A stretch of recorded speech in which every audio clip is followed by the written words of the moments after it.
Figure of speech अलंकार। ठीक है, सबसे पहले है सिमली। सिमली के अंदर क्या होता है? सिमली होता है उपमा अलंकार। जब कंपैरिजन की जाती है किसके बीच में?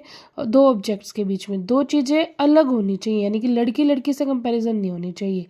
ठीक है, दो अलग चीज़ें हो सकती हैं, जैसे चांद के जैसा मुख। ठीक है, एक तो माउथ है और एक चांद है, दो अलग चीज़ें हैं। ठीक है, सा सम, इसमें वर्ड्स मिलेंगे इंग्लिश के अंदर लाइक, सो, एज। ठीक है, नेक्स्ट है मेटाफर। मेटाफर क्या होता है? रूपक अलंकार। रूपक अलंकार क्या होता है? सीधा कंपैरिजन शो नहीं होती, लेकिन कंपैरिजन को थोप दिया जाता है।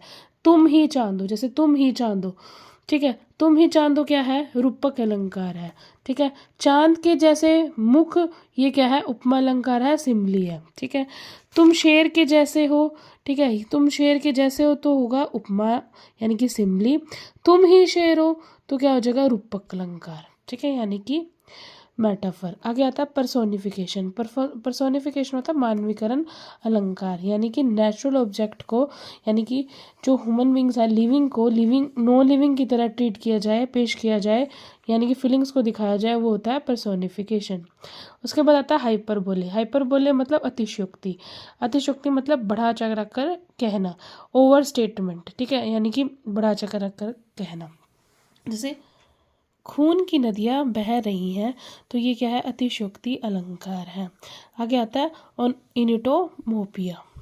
ओनोटोमोपिया ये हिंदी में नहीं होता है। ठीक है, जिस सेंटेंस में आपको कोई भी साउंड नज़र आए, जैसे the snakes are hissing and the bees are buzzing, यानी कि जो भी साउंड से रिलेटेड होगा उसके लिए हम क्या लगाते हैं? ओनोटोमोर्फिया। ठीक है, उसके बाद आता है अपोस्ट्रोफी। अपोस्ट्रोफी में क्या होता है? संबोधन होता है।